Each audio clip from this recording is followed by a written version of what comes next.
Sino nga ba si Vic Soto? Yan ang ating aalamin sa videong ito. Si Vic Soto ay isang kilalang Filipino television presenter, aktor at komedyante. Siya ay nagkaroon ng mahaba at matagumpay na karera sa entertainment industry sa Pilipinas. Narito ang ilang detalyadong katotohanan tungkol kay Vic Soto. Si Marvic Valentin Castelo Soto ay ipinanganak noong Abril 28, 1954 sa Maynila.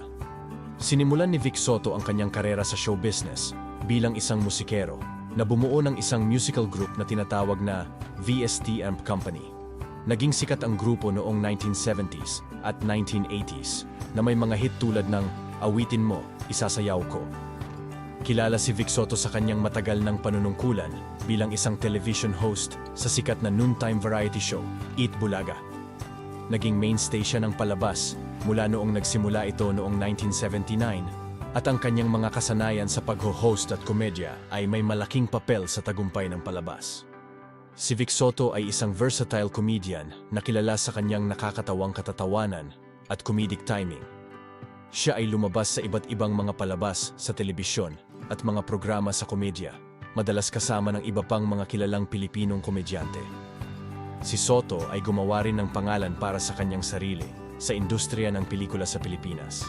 Siya ay umarte sa maraming comedy films at bahagi ng sikat na Enteng Kabisote na serye ng pelikula, kung saan ginagampanan niya ang titular character, si Enteng Kabisote. Si Vic Soto ay nagmula sa pamilya ng mga entertainer. Ang kanyang mga kapatid na sina Tito at Val Soto ay mga kilalang figure sa Philippine entertainment industry. Siya ang tiyuhin ni Oyo Boy Soto, isang Pilipinong artista at personalidad sa telebisyon. Si Vic Soto ay kasangkot sa iba't ibang mga gawaing pangkawanggawa at kinilala sa kanyang mga pagsisikap sa pagkakawanggawa. Sinuportahan niya ang iba't ibang mga layunin at pundasyon, kabilang ang mga may kaugnayan sa kapakanan ng mga bata. Siya ay nasa mata ng publiko para sa kanyang mga relasyon at kasal. Dati siyang kasal sa aktres na si Dina Bonnevie at kasalukuyang kasal kay Pauline Luna, isang kapwa personalidad sa telebisyon. Ang mag-asawa ay may isang anak.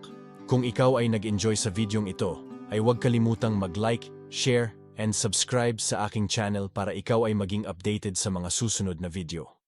Laging tandaan bawat eksplorasyon ay may katumbas na kaalaman. Maraming salamat po.